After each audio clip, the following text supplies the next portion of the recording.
Hello everyone. तो आज हमने जो पिछली वीडियो में हिमाचल की 5 नदियां हैं उनके संस्कृत और वैदिक नाम स्टडी किए थे। आज हम ये जानेंगे कि वो 5 नदियां अराइज कहाँ से होती हैं और वो हिमाचल प्रदेश को कहाँ से एंटर करती हैं, कहाँ को छोड़ती हैं, उनके बारे में। तो ये जो यमुना है फर्स्ट नदी, ये सबसे छोटी नदी है। यमुना नदी है वो अराइज करती है यमुनोत्री से। यमुना यमुनोत्री से अराइज करती है जो उत्तराखंड डिस्ट्रिक्ट में है। उसे कालिंद पर्वत से भी कहा जाता है, कुमायूं रेंज भी कहा जाता है। इनमें से किस तरह से भी क्वेश्चन पूछ सकते हैं। फिर यमुनोत्री से अराइज होती है तो वो क्या करती है, उत्तराखंड को सिरमौर से सेपरेट करती है। उत्तराखंड को सेपरेट करती है सिरमौर से, फिर सिरमौर में एंटर करती है, मतलब उत्तराखंड से। फिर सिरमौर में आ गई तो वो वहाँ से होती हुई हरियाणा में चली जाती है और हरियाणा के तजेवाला हेडवर्क तजेवाला में प्रवेश करती है। तो ये यमुना यमुनोत्री से अराइज हुई, उत्तराखंड को छोड़ दिया, सिरमौर में एंटर हुई, सिरमौर से फिर वो हरियाणा में चली गई। और इसकी जो ट्रिब्यूटरीज़ हैं वो भी पूछ ली जाती हैं। तो ये मैंने अपने याद करने के लिए लिखा था, बेटा तुम फिर गिरे, बी से बाटा, टी से टॉन्स, पी से पब्बर गिरी। लेकिन ये ट्रिक है, ये कुछ टाइम के लिए याद रहते हैं, बाद में भूल जाते हैं। तो आप जितना इसकी प्रैक्टिस करोगे उतनी आपको ये फिर ऐसे याद हो जाएंगी। इनसे सबसे अच्छा तरीका है खुद बार बार रिपीट करके इनको याद करते रहना, रिवाइज करते रहना। अगर हम ऐसे इनसे ट्रिक्स से लगेंगे याद करने तो इतने ट्रिक्स फिर याद नहीं रहते हैं। सो जैसा आपको ठीक लगे उसके अकॉर्डिंग आप इसको लर्न कर सकते हो। नेक्स्ट रिवर है हमारी रावी रिवर।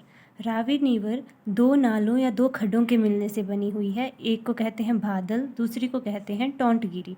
टोंटगिरी और भादल के मिलने से रावी नदी बनती है। रावी नदी है वो अराइज कहाँ से होती है।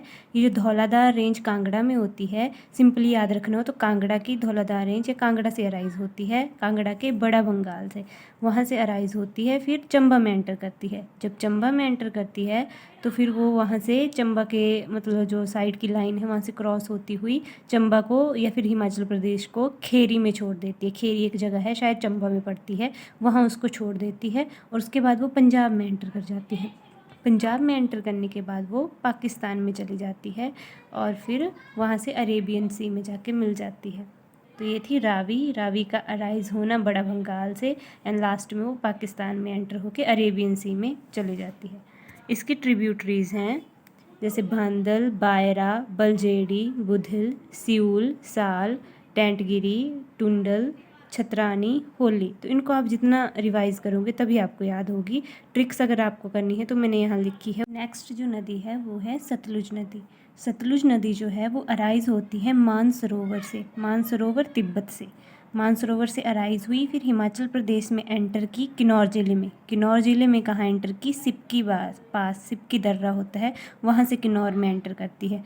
फिर किन्नौर से ये क्या करती है, सिरमौर, मंडी, इन जगहों पे जाती है, बिलासपुर, फिर वहाँ से पंजाब में जाके मिलती है।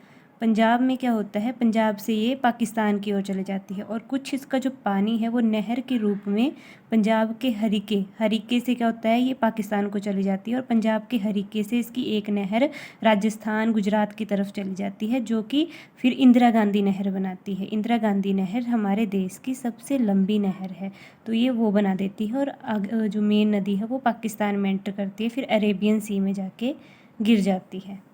और इसकी ये जो ट्रिब्यूटरीज़ हैं वो हैं बसपा, भावा, गम्बरोला, गंभर, पब्बर, स्वां, गिरी, गंगा, अली, हटली, सुकर, सीर, स्पीति। ये इसका ट्रिक है, अगर आपने ऐसे लर्न करना हो तो आप ऐसे लर्न कर सकते हैं। नेक्स्ट जो रिवर है वो है ब्यास रिवर। ब्यास रिवर रोहतांग पास जो मनाली में है वहाँ से अराइज होती है और फिर क्या करती है, कांगड़ा में एंटर करती है। कांगड़ा में वो मूर्थल जगह है, कांगड़ा में कोई, वहाँ से वो कांगड़ा को लीव कर देती है। फिर नेक्स्ट पंजाब में एंटर कर जाती है। पंजाब में जब एंटर करेगी तो पंजाब में एक जगह है हरीके, उसके पीछे सतलुज में जाके, सतलुज नदी जो पंजाब में बह रही होती है वो सतलुज नदी में जाके ब्यास नदी मिल जाती है। फिर यहाँ वो ख़त्म हो गई, फिर वो सतलुज में मिल गई, फिर सतलुज आगे बहती जाती है पाकिस्तान तक। ये इसकी ट्रिब्यूटरीज़ हैं, ये इसका ट्रिक है जो मैंने हिंदी में लिखा हुआ है। और बाकी जैसे मलाना नाला, बंगाना, बाम्बलू, बिनवा, सिकंदरा, सैज, सुकर, सैज, सिकंदरा, शिकारी, सोलंग नाला, लूनी, ये सभी क्या हैं, इसकी ट्रिब्यूटरीज़ हैं।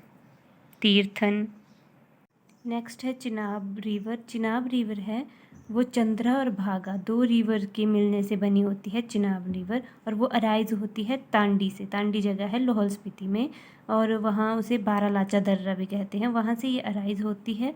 फिर ये क्या करती है, कश्मीर में एंटर करती है। कश्मीर में कहाँ एंटर करती है, संसारी नाला में। फिर कश्मीर को ये लीव कर देती है और देन एंटर पाकिस्तान। फिर पाकिस्तान में एंटर करेगी और पाकिस्तान से अरेबियन सी में जाके मिल जाएगी या गिर जाएगी। तो ये है चिनाब रिवर। इनके अलावा कुछ इम्पॉर्टेंट क्वेश्चन हैं, जैसे जो 5 नदियाँ हमने पढ़ी उनमें से चिनाब ही एक ऐसी नदी है जो कश्मीर में एंटर की, बाकी 4 नदियाँ कश्मीर में एंटर नहीं करती हैं। दूसरा क्वेश्चन ये है कि जो रावी नदी है उसके किनारे पे कौन सा टाउन बसा है, तो उसके किनारे है चंबा टाउन।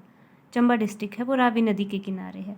फिर नेक्स्ट है कि ये जो ब्यास नदी है उसके किनारे पे कौन से टाउन हैं, तो उसके किनारे पे हैं कुल्लू, मंडी, मनाली, सुजानपुर, टिहरा। तो ये सारे ब्यास नदी के किनारे बसे टाउन हैं, तो इनमें से भी क्वेश्चन पूछ लिया जाता है। सो ये था हिमाचल की नदियों के बारे में। I hope you like the video. If you like the video then like, share and subscribe my channel. Thank you.